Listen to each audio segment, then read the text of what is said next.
Hi guys! Tayo ngayon ay magluluto ng pinakbet. My version. Ito yung mga sangkap. Liempo, leftover namin yan. Gamitin ko pansahog. Tapos syempre, bawang, sibuyas, ginger, tsaka ang sekreto, kamates. Ito lang yung gagamitin kong gulay. Talong, ampalaya, tsaka yung okra at sili. Yan lang. Ganito lang ako magpinakbet. Pero maraming version ang pinakbet, syempre. Okay, let's start.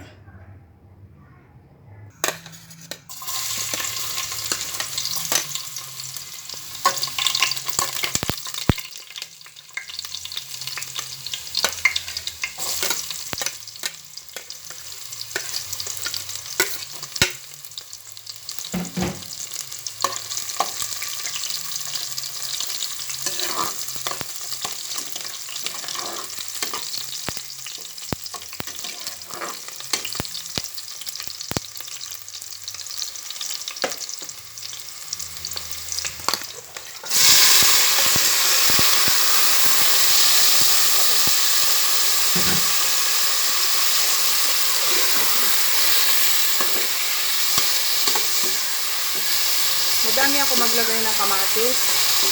Kasi ito talaga yung sekreto ng pinakbet para sumalat siya. For me,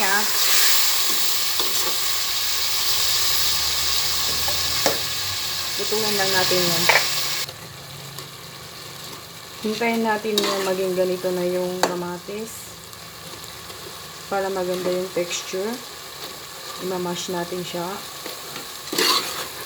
Kailangan maluto yung kamatis, Then, ilagay ko na itong liempo. Since luto naman na siya. Pero pag hindi pa luto, kung fresh na meat yung gagamitin ninyo, mauna siya, syempre.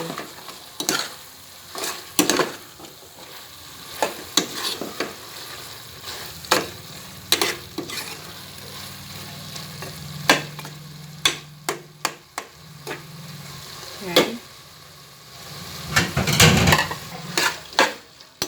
Next is, lagyan na natin ng tubig. Hot water na po yung ginamit ko para madali kumulo. Tapos, timplahan na natin siya ng bagoong. Boneless yung ginagamit ko. Tansya-tansya lang.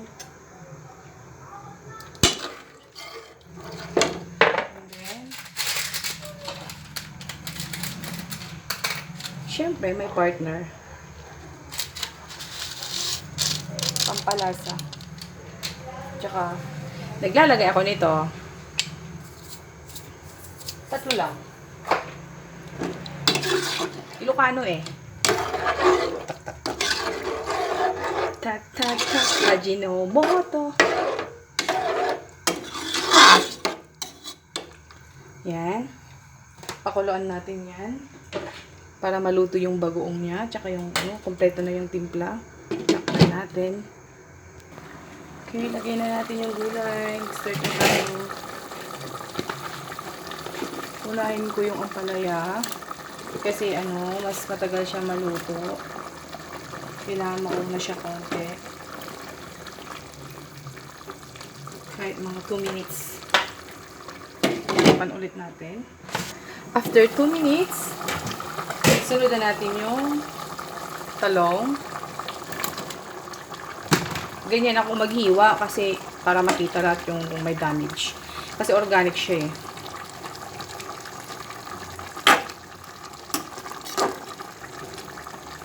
Okay. Takip ulit. After 2 minutes ulit, sabay na yung sili at saka okra. Lagay na. Sabay na yan. Pinakahuli siya kasi madali lang naman siya maluto. Yan. Then, pan ulit natin. Balikan natin after few minutes. Finally, ayan na! Luto ng ating pinakbet.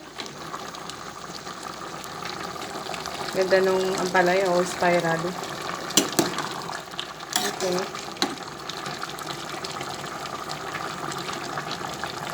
O, diba? Ganda.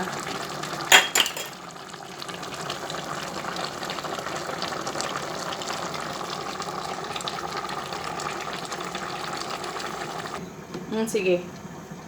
Okay. Ayan na. Ay aking pinakbet. Off na.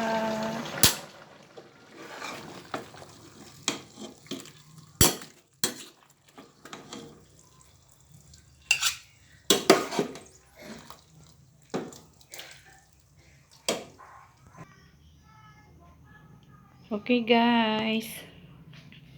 Kainan na. Siyempre, ang white rice. Naghihintay. Patak pa yan!